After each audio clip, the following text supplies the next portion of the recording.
Our target industry is big box companies, which include Nebraska Furniture Mart, Home Depot, Lowe's, Best Buy, Target, Walmart, and IKEA.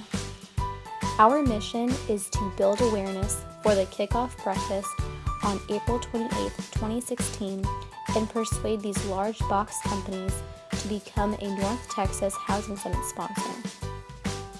Our client, Patty McCoy, is the marketing director for the Association of the United States Army Audie Chapter.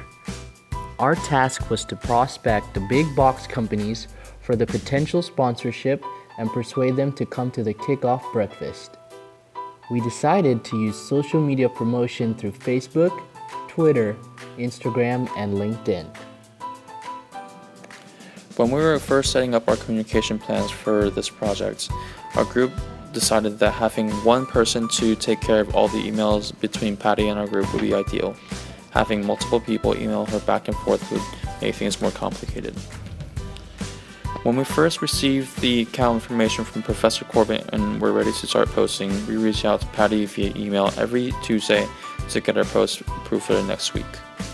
Though we did run into a small issue in the beginning of the project in terms of communications, both Patty and I became more efficient in our emails towards the end, and we were on the same page in terms of getting our posts approved.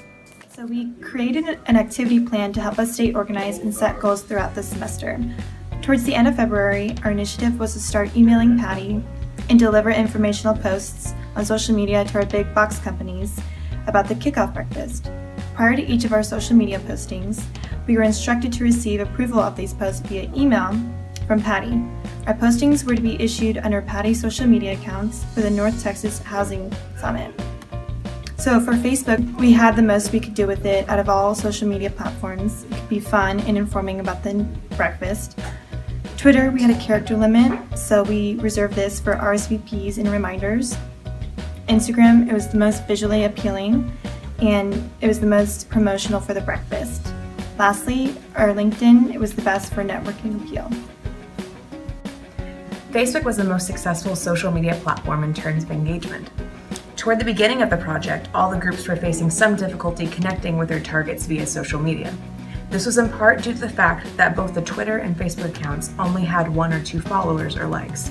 From this point until about April 14th, it was very difficult to judge how well each group reacted to their audience. But on the 14th, we had a breakthrough when the Facebook page's likes jumped to 30, enabling us to use Facebook Insights. Due to the nature of the project, this analytic tool proved to be more helpful than Hootsuite. With the help of Facebook Analytics, we were able to see page views, statistics on likes, and how many viewers each of our posts reached. From before April 4th, the reach of our post was quite poor, with about 0 to 5 people being exposed. But after that date, especially after the 14th, the reach jumped to about 8 to 20 people. This in turn opened the door to increased likes and clicks on each individual post. With our goal to aim towards big box companies, we still found difficulty getting them to see our post because of the nature of engaging through Facebook and Twitter. From this feedback, we learned that we would need to attempt to contact regional managers through local interaction at these big box stores. During our project, we utilized a variety of consumer behavior theories in constructing our posts, evolving our strategy, assessing the risk, and conveying value about the North Texas Housing Summit.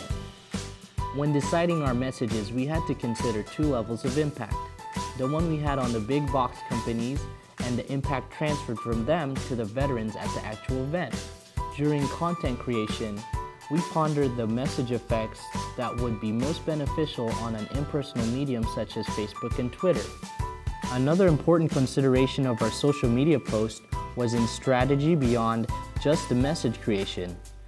In constructing our post, our group played around with the concept of serial position effect. By incorporating our call to action in different places in the messages, we hoped to leverage more impact within our messages and increase brand awareness. Finally, we check our success through different social media metrics and interactive within our posts. We find out that Facebook is the most successful social media for doing this project, since we have a lot of followers and viewer through Facebook. After doing this project, we have learned a lot of things such as how to create a plan for a company, using Hootsuite to manage our social media, and also contact directly to the store manager to look for a sponsorship. For all of us, it is a really good experience to work with a real company and help them to reach their goal. This is the end of our video. Thank you for watching.